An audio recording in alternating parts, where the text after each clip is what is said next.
네, 오늘 주신 오늘 본문 말씀을 통해서 이 복을 선택하라라고 하는 제목의 말씀 여러분들과 함께 나누고, 또 이 아침에도 간절한 마음으로 하나님 앞에 오늘 우리의 중심을 우리의 마음을 쏟는 은혜의 시간 되어지길 원합니다. 여러분, 우리가 신앙생활하면서 이 신앙생활하지 않는 사람들과 아주 구별되어지는 차이점이 있다면 뭐가 있을까요? 뭐 개인적인 차이도 있겠지만 이 공통적인 차이라고 한다면 아마도 주일마다 빠지지 아니하고 예배에 나오는 것 아닌가 싶습니다.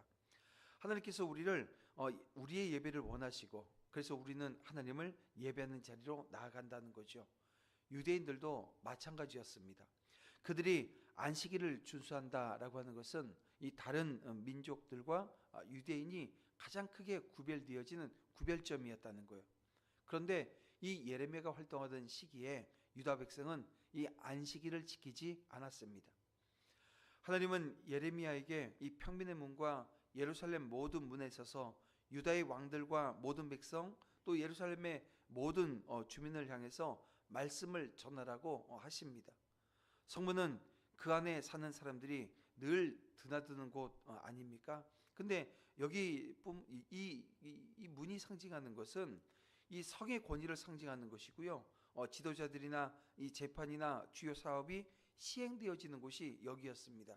따라서 오늘 본문 19절, 20절의 명령은 일반 백성에서부터 또 왕까지 모든 사람이 들어야 한다라고 하는 뜻을 가지고 있습니다. 근데 보세요. 우리가 이 예레미야서를 읽어 나가면서 유다 백성을 향해서 하나님의 말씀에 순종할 것을 계속해서 촉구하는 내용을 우리는 보게 되어집니다. 근데 오늘 본문처럼 특정한 계명을 거론하면서 준수할 것을 촉구하는 내용은 거의 없거든요. 그렇다면 왜 하나님께서는 다른 계명들도 다 있는데 이 꼭 집어서 이 4계명을 준수하라고 이 거론하고 있는 그 이유는 무엇일까요? 4계명이 가장 중요한 계명이었을까요? 만약 그렇다고 한다면 이 4계명, 안식일을 거룩히 지키라고 하는 이 말씀이 1계명이 되어져야 되지 않느냐는 것입니다. 자, 그러면 이유가 분명히 있을 텐데요. 뭘까요? 하나님께서 유독 이 4계명을 거론하시면서 그것을 준수할 것을 지금 다시 한번 촉구하시는 것은 이 4계명이 가지고 있는 신앙적 상징성 때문입니다. 즉, 이 4계명의 준수는 하나님에 대한 신앙 고백과 또 실천적 행동 양식일 뿐만이 아니라 이 언약 백성이 가지게 되어지는 이 외적 표징이 되어지기 때문에 그렇습니다. 안식일은 하나님의 천지창조 사역에 그 기원을 두고 있지 않습니까? 하나님께서는 천지를 조성하실 때 6일 동안에 걸쳐 하시고 제7일엔 안식하셨습니다. 바로 이러한 하나님의 창조 사역 이후에 안식한다라고 하는 것에 하나님께서 안식하셨다라고 하는 것에 기원을 두고 이 안식일을 지키게 되어집니다. 그래서 이 안식일의 준수는 하나님께서 이 천지를 지으신 분이라고 하는 이 신앙 고백의 의미가 담겨 있는 거예요. 하면 모세가 신명기에서 그 하나님의 그 계명을 재차 언급하면서 이스라엘 백성들이 안식일을 준수해야 될 그 이유로 이스라엘을 그 애굽에서 구원하신 사실과 연계시키고 있는 것을 또 보게 되어집니다. 즉, 안식일을 준수함으로 하나님께서 이스라엘을 애굽에서 구원하신 사실을 기념하라는 것입니다. 근데 사실 이 안식일과 이 출애굽 사건은 어떻게 직접적인 그 연관, 아무리 지으려고 해도 지어지지 않습니다. 하지만 하나님께서 이 안식일에 출애굽 사건을 기념하라고 명하신 점에서 안식일은 중요한 의의를 여러분 지니게 되었던 것이죠. 즉, 이스라엘 백성들은 안식일을 준수함으로 하나님께서 자신들을 애굽에서 구속하신 구속자라고 하는 사실을 이 신앙 고백하게 되어지는 것, 다시 한번 고백하는 거죠. 이외에도 안식일 준수는 하나님께서 당신의 언약 백성의 대표적인 표징으로 삼으셨다라고 하는 점에서도 중요합니다. 하나님께서는 이스라엘 백성들을 당신의 백성으로 삼는 외적 표징으로 두 가지를 주셨잖아요. 그 하나가 할례입니다. 여러분, 이것은 아브라함에게 주신 것으로 이스라엘 백성들은 난지 8일이 되어지면 이 할례를 시행해야 돼요. 그리고 또 하나가 뭐냐면 이 안식일 준수입니다.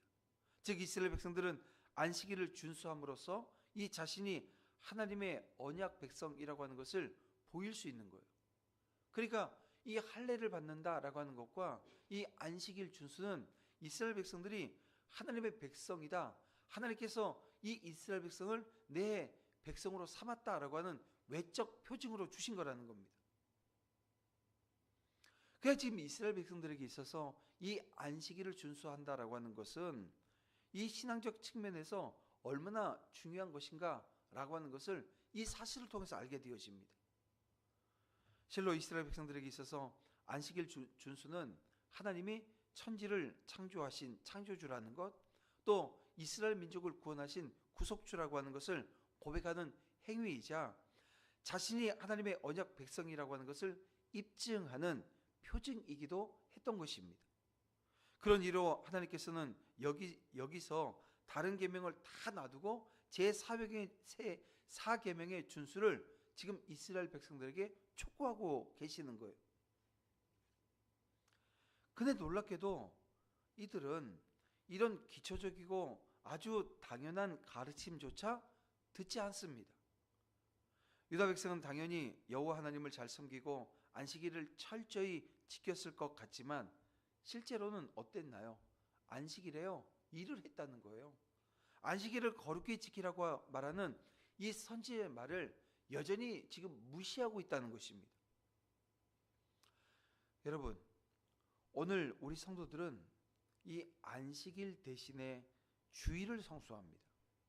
하지만 주일은 안식일의 계승이고 그 의 또한 이 안식일 준수와 동일하다는 것입니다. 그래서 우리는 주일을 성수함으로 하나님께서 우리의 창조주가 되심과 그리스도께서 우리를 죄에서 구속하신 사실을 고백하게 되어지는 거죠. 또한 자신이 하나님의 백성이라고 하는 것을 드러내는 것입니다. 그렇습니다. 안식일은 하나님께서 우리의 안식을 위해서 제정해 주신 것이지만 단순히 그냥 쉬라고, 그냥 제대로 쉬어봐 라고 하는 날에 그치는 것이 아니라는 겁니다. 그것은 우리의 신앙을 고백하고 우리의 신앙을 확인하는 것이라고 할 수 있는 거예요. 그래서 참으로 성도들에게 있어서 이 안식일 준수, 이 주일을 거룩히 지킨다라고 하는 것은 어떤 신앙적인 행위보다도 중요해요. 아주 필수적인 행위라는 것입니다. 그래서 오늘 우리가 이 말씀 앞에 오늘 우리가 지키고 있는 이 주일 어떤 자세로 지금 지키고 있는지를 우리는 돌아봐야 해요. 이전에는 너무나도 당연했던 주일 예배가 우리 코로나라고 하는 이 외적인 변수가 오늘 우리에게 어떤 영향을 줬는지 한번 돌아봐야 됩니다. 주일 예배가 조금 힘들면 빠질 수 있다 이렇게 여기는 것, 여러분 이런 현실 앞에 우리는 서 있지 않습니까?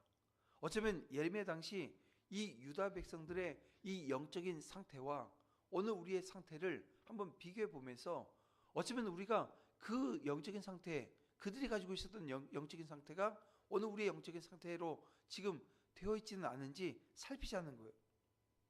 왜냐하면 이 신앙의 기초, 이것이 무너지게 되어지면 여러분 모든 것이 무너지는 것입니다. 예배의 의미, 예배의 가치, 이것이 퇴색되어지게 되어지면요, 여러분 오늘 우리는 하나님 주시는 은혜의 자리에 설 수 없는 거예요. 그래서 오늘 우리의 예배의 의미와 가치를 돌아보면서 언제나 새롭고 진실한 마음으로 주일을 맞이하는 것, 그리고 그 주일을 거룩하고 은혜롭게 지키는 것, 여러분 그것이 저와 여러분이 서야 될 자리라는 것을 이 아침 여러분 다시 한번 확인하시기를 주님의 이름으로 축원함을 드립니다. 예레미야 당시 이 거룩한 성이라고 불리는 예루살렘을 드나드는 유다 백성이 아무 문제 의식 없이 안식일을 어길 정도로 이 저들의 영적인 상태는 절망적이었다는 거예요. 그러나 하나님은 지금이라도 순종하면 회복될 수 있다, 지금 이 말씀을 주세요. 하나님은 안식일을 지키며 예루살렘 성이 영원히 보존될 것이고 다윗 왕조를 잇는 왕과 고관들이 망하지 않고 여전히 그 성문을 드나들 것이라고 말씀하십니다.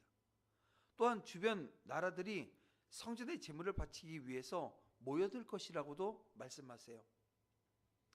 여러분, 이것은 유다 백성이 회개하고 안식일을 거룩하게 지키면, 즉 율법의 여러 규정 중 가장 기초적인 이 규정을 지키게 되어지면 다윗과 이 솔로몬이 누렸던 그 영광이 회복되어질 거라고 지금 말씀하신 것입니다. 그러나 안식일을 거룩히 지키라고 하는 명령에 순종하지 않는다고 한다면 하나님은 성문에 불을 놓으실 거라는 거예요. 그래서 궁궐을 태우실 거라고 지금 말씀하십니다. 안식일에는 일을 해서는 안 된다라고 하는 아주 기초적인 말씀조차 지키지 않는 백성을 위해서 예루살렘 성과 왕궁을 유지할 이유가 없다라고 말씀하는 것이지요. 여러분, 예레미야가 전하는 이 말씀에는 어쩌면 이 절망감이 배어 있는 듯합니다. 저들은 회개하지 않을 것이요 안식일을 어기는 일에 전혀 꺼리낌이 없음에 하나님도 예레미야도 이 잘 알고 있기 때문에 그렇습니다. 결국 율법의 가장 기본 규례조차 지키지 않았던 유다 백성은 외세의 침공으로 여러분 망할 수밖에 없는 거죠. 말씀을 정리해 보겠습니다. 어리석은 사람은 안식일에 일을 하는 것과 예루살렘 성문이 불타는 것이 무슨 연관이 있겠느냐고 아마 비웃을 것입니다. 그러나 이는 백성이 누린 모든 것이 하나님의 은혜로 주어진 것이다 라고 하는 것을 깨닫지 못하기 때문에 보이는 어리석은 태도인 거죠. 우리가 주일을 거룩히 지키지 않으면 하나님께서는 그 나머지 6일 동안 오늘 우리가 누리는 그 모든 것들, 오늘 우리가 소유하고 있는 그 모든 것들을 빼앗으실 수도 있다는 것입니다. 자, 그러면 여러분, 우리는 어떻게 될까요? 한번 돌아봐야 되는 거예요. 내가 지금 주일을 어떤 마음으로 대하고 있는지, 어떤 태도로 그 주일을 지키고 있는지. 여러분, 오늘 우리는 하나님께 순종하는 그 믿음의 자리에 서서 나아갈 때 하늘의 신령한 복과 땅의 기름진 복이 오늘 우리에게 주어지는 거예요. 오늘 이 사실을 기억하면서 우리는 하나님께 순종하는 믿음의 자리에 여전히 서겠다고 하나님을 온전히 바라며 하나님의 말씀 앞에 부복하는 모습으로 순종하겠노라고 다짐하는 이 아침 시간 되어지길 원합니다. 혹여 반성하고 돌이킬 것이 있으면 하나님 앞에 회개하는 은혜의 시간 되어지길 주님의 이름으로 축원함을 드립니다. 이렇게 이 아침에 주신 하나님의 말씀 붙들고 이 아침에도 함께 기도하길 원합니다. 기도할 때 이렇게 기도하며 나아가겠습니다. 하나님, 우리가 주일을 거룩히 지키며 하나님께서 우리의 창조주이시고 구속주 되심을 고백하게 하여 주시옵소서. 예배의 본질을 회복하며 삶 속에서 하나님의 뜻에 순종하는 신실한 믿음의 공동체로 나아갈 수 있도록 인도해 주시옵소서. 우리 예배를 통해서 가정과 교회와 이 땅에 하나님의 영광이 드러나고 복을 선택하는 삶으로 날마다 나아가게 하여 주시옵소서. 우리 다 같이 주여 한번 부르면서 간절함으로 자신을 돌아보고 하나님 앞에 온전히 서는 은혜 있기를 원합니다. 우리 함께 기도드리겠습니다. 주여, 아버지 하나님 역사하시고 인도해 주시옵소서.